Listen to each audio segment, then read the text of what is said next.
Hello दोस्तों, आप सभी को हमारे यूट्यूब चैनल पर मोस्ट वेलकम है दोस्तों।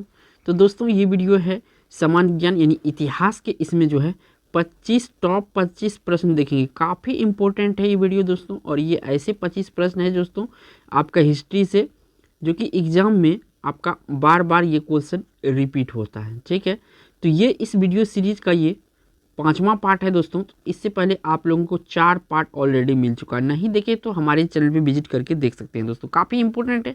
थोड़ा केस क्वेश्चन का जो लेवल है ना दोस्तों, इसमें हाई रखे हैं, क्योंकि आजकल जो है हाई लेवल के ही क्वेश्चन पूछे जाते हैं। ठीक है, तो बढ़ते हैं। पहला क्वेश्चन यहाँ पे 101 क्वेश्चन से मैं स्टार्ट करूँगा, और 125 नंबर का क्वेश्चन जो होगा लास्ट क्वेश्चन होगा। एक एक क्वेश्चन इस वीडियो का काफ़ी महत्वपूर्ण है। तो यहाँ पे पहला क्वेश्चन 101 नंबर का है। पूछा गया है कि ओम नमः शिवाय की प्रार्थना से प्रारंभ अभिलेख किन राजवंश के राजाओं ने लिपिबद्ध कराए थे। ओम नमः शिवाय की प्रार्थना से प्रारंभ अभिलेख किन राजवंश के राजाओं ने लिपिबद्ध करवाए थे। तो ये करवाए थे दोस्तों चंदेल राजाओं ने। किसने? चंदेल राजाओं ने। बी ऑप्शन यहाँ पर करेक्ट है। बढ़ते हैं अगला क्वेश्चन पर। अगला क्वेश्चन ये रहा आपका 102 नंबर का। इसमें जो पूछा जा रहा है आपसे कि भारत की प्रथम राष्ट्रीय समाचार एजेंसी कौन सी थी। काफ़ी महत्वपूर्ण क्वेश्चन है ये, बार बार एग्जाम में पूछा जा रहा है ये कि भारत की प्रथम राष्ट्रीय समाचार एजेंसी कौन सी थी। तो भारत के जो प्रथम राष्ट्रीय समाचार एजेंसी थी, ये थी दोस्तों आपका the association press of India. कौन था? The association press of India जो है ये भारतीय राष्ट्रीय समाचार एजेंसी थी, यानी कि इस क्वेश्चन का यहाँ पे डी ऑप्शन सही है। बढ़ते हैं अगला क्वेश्चन पर। तो अगला क्वेश्चन ये रहा आपका 103 नंबर का। पूछा गया कि भारत में किस अधिनियम द्वारा दास प्रथा का उन्मूलन हुआ। यहाँ पे जो दास प्रथा का उन्मूलन हुआ था, ये 1843 के अधिनियम के द्वारा हुआ था। किसके द्वारा हुआ था?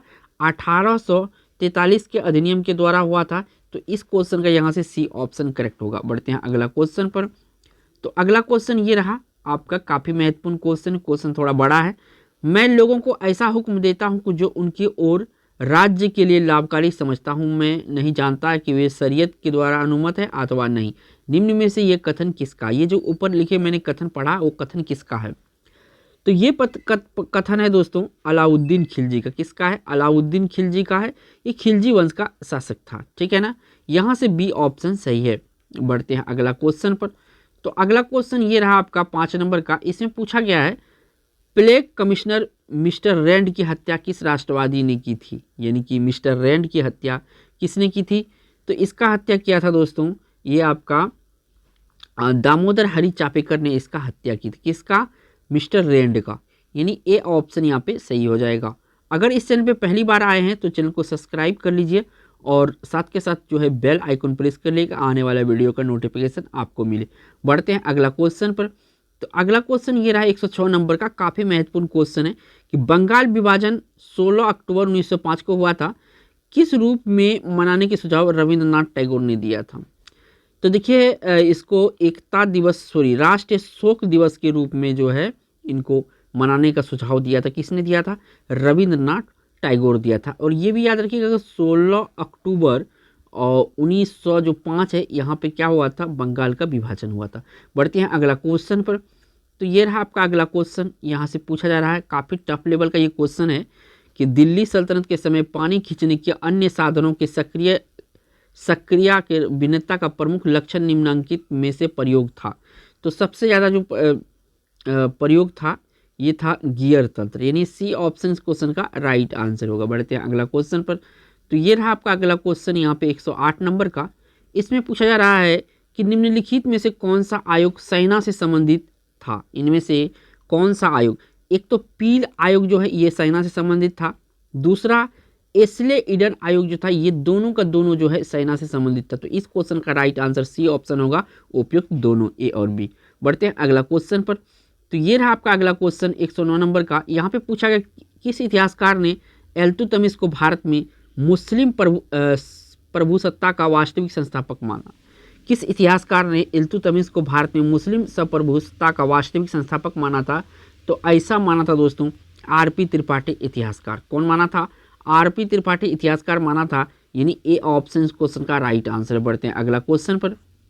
अगला क्वेश्चन ये रहा आपका 110 नंबर का। यहाँ पे पूछा गया है कि दारा सिकों की अत्यंत प्रसिद्ध रचना कौन सी थी जिसमें उसने प्रमाणित किया था कि इस्लामी सूफी विचारधारा हिंदू विचारधाराओं के समान है। जिसने यह प्रमाणित किया था कि इस्लामी सूफी विचारधारा जो है हिंदू विचारधाराओं के समान है, दाराशिकोह ने जो है रचना किया था इसमें। तो ये जो है रचना किया था दोस्तों, ये किया था आपका, किसने किया था? सी मैंने मजमूल बहरम किया था। इस क्वेश्चन का राइट आंसर यहाँ से सी ऑप्शन सही है।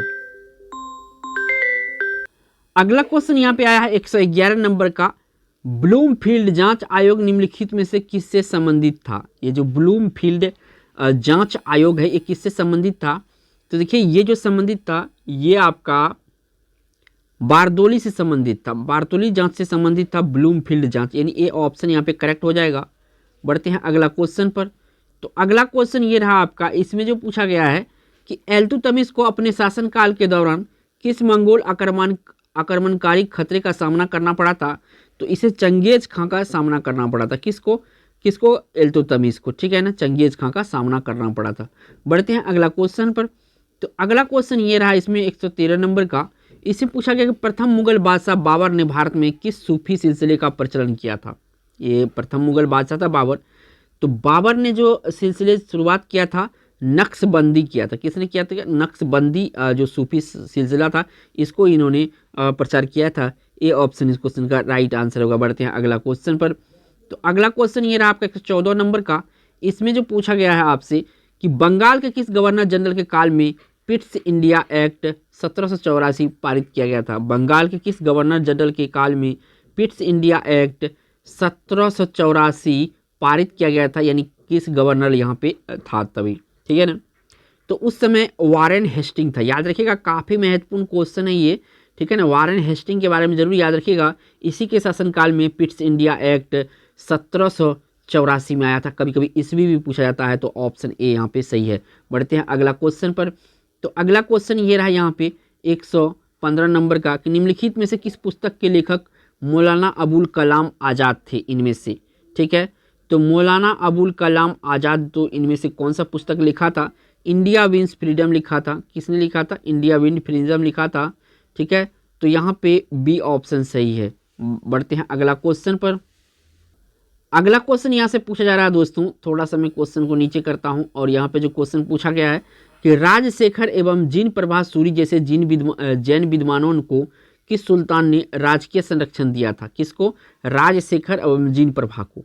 तो इसको जो संरक्षण दिया गया था मोहम्मद बिन तुगलक के द्वारा दिया गया था। किसके द्वारा दिया गया था? मोहम्मद बिन तुगलक के द्वारा दिया गया था। सी ऑप्शन इस क्वेश्चन का राइट आंसर होगा। बढ़ते हैं अगला क्वेश्चन पर। अगला क्वेश्चन ये रहा आपके 17 नंबर का, पूछा जा रहा है कश्मीर के प्रसिद्ध शासक जैन उल आबदीन ने महाभारत, राजतरंगिणी आदि संस्कृत ग्रंथों का अनुवाद किस भाषा में कराया था? ठीक है, तो इसका जो अनुवाद करवाया गया था फारसी भाषा में। किसका? महाभारत, राजतरंगिणी और जो आदि संस्कृत ग्रंथों का अनुवाद जो किस में किया गया था? फारसी में। किसके द्वारा? जैन उल आबदीन के द्वारा, ठीक है। कश्मीर के ये शासक थे। सी ऑप्शन यहाँ पे करेक्ट हो जाएगा। बढ़ते हैं अगला क्वेश्चन पर। अगला क्वेश्चन आपका ये रहा 118 नंबर का। यहाँ पे पूछा गया आधुनिक भारत में हिंदू धर्म में पहला सुधार आंदोलन निम्न में से कौन सा था?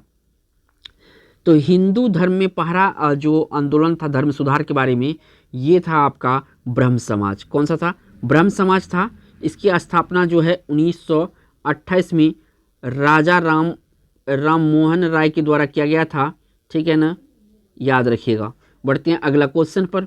अगला क्वेश्चन ये रहा आपके 119 नंबर का। यहाँ पे पूछा गया राजनीतिक स्वतंत्रता राष्ट्रीय प्राणवायु है, यह कथन निम्न में से किसका है? राजनीतिक स्वतंत्रता राष्ट्र की प्राणवायु है, यह कथन किसका है? तो ये कथन है आपका अरविंद घोष का। किसका कथन है? अरविंद घोष का है। सी ऑप्शन सही है। बढ़ते हैं अगला क्वेश्चन पर। तो अगला क्वेश्चन ये रहा आपका 120 नंबर का, काफ़ी महत्वपूर्ण सिंधु घाटी सभ्यता से क्वेश्चन है कि सिंधु घाटी सभ्यता कहाँ तक विस्तृत थी? तो देखिए सिंधु घाटी सभ्यता जो थे ये पंजाब, राजस्थान, गुजरात, उत्तर प्रदेश, हरियाणा, सिंध और बलूचिस्तान, ठीक है, यहाँ तक फैले हुए थे सिंधु सभ्यता, यानी डी ऑप्शन सही है। आपको जगह याद होना चाहिए, पंजाब, राजस्थान, गुजरात, उत्तर प्रदेश, हरियाणा, सिंध और बलूचिस्तान, ठीक है। बढ़ते हैं अगला क्वेश्चन पर।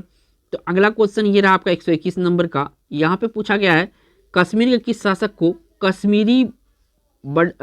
कश्मीरी बडशाह यानी कि महान सुल्तान के नाम से याद करते हैं? तो किस कश्मीरी शासक को जो है महान सुल्तान कहा जाता है? तो ये कहा जाता है जैन उल आबदीन को। काफ़ी महत्वपूर्ण क्वेश्चन है ये। बढ़ते हैं अगला क्वेश्चन पर। तो अगला क्वेश्चन ये रहा 122 नंबर का। यहाँ पे जो पूछा गया है कि ब्रह्म समाज का उद्देश्य था। तो देखिए, हिंदू धर्म की बुराइयों पर प्रहार करना इसका मेन उद्देश्य था, ठीक है। इसके बाद एकेश्वरवाद का प्रचार करना भी इसका मेन उद्देश्य था। तो यानी ये दोनों उद्देश्य का था। तो सी ऑप्शन सही हो जाए, उपरोक्त में से दोनों, ठीक है, सी ऑप्शन। बढ़ते हैं अगला क्वेश्चन पर। तो अगला क्वेश्चन ये रहा दोस्तों, इससे पूछा गया है कि राष्ट्रीय शोक दिवस कब मनाया गया था? तो राष्ट्रीय शोक दिवस जो है ये बंगाल विभाजन के दिन मनाया गया था। कब मनाया गया था? बंगाल विभाजन के दिन मनाया गया था, ठीक है। सी ऑप्शन यहाँ पे सही है। बढ़ते हैं अगला क्वेश्चन पर। तो अगला क्वेश्चन ये रहा आपका 124 नंबर का। यहाँ पे पूछा गया है कि पैमाने की खोज का यह सिद्ध कर दिया कि सिंधु घाटी के लोग माप और तौल को परिचित थे। यह खोज कहाँ हुई? ठीक है, तो ये तौल और माप की खोज जो है सिंधु घाटी जो सिद्ध किया गया है, ये कहाँ से मिला है ये सबूत? तो ये सबूत मिला है आपका लोथल से। कहाँ से मिला है? लोथल, जो कि आपका गुजरात में पड़ता है, ठीक है। याद रखिए कहाँ पे पड़ता है? गुजरात में पड़ता है, ठीक है। बढ़ते हैं अगला क्वेश्चन पर। तो अगला क्वेश्चन ये रहा और इस वीडियो का लास्ट क्वेश्चन है। यहाँ पे पूछा गया है 125 में, किस काल में अछूत की अवधारणा स्पष्ट रूप से उदित हुई है? किस काल में अछूत की अवधारणा स्पष्ट रूप से उदित हुई है? तो ये धर्मशास्त्र के काल में जो है आपका अछूत की अवधारणा स्पष्ट रूप से उदित हुई है, यानी कि उदय हुआ है। डी ऑप्शन इस क्वेश्चन का राइट आंसर है। देखिए दोस्तों, वीडियो अगर हमारे चैनल पर पहली बार है तो चैनल को सब्सक्राइब कर लीजिए, ठीक है, और साथ के साथ बेल आइकन प्रेस कर लीजिए ताकि आने वाला जो वीडियो है उसका नोटिफिकेशन आपको मिले। थैंक्स फॉर वॉचिंग दोस्तों।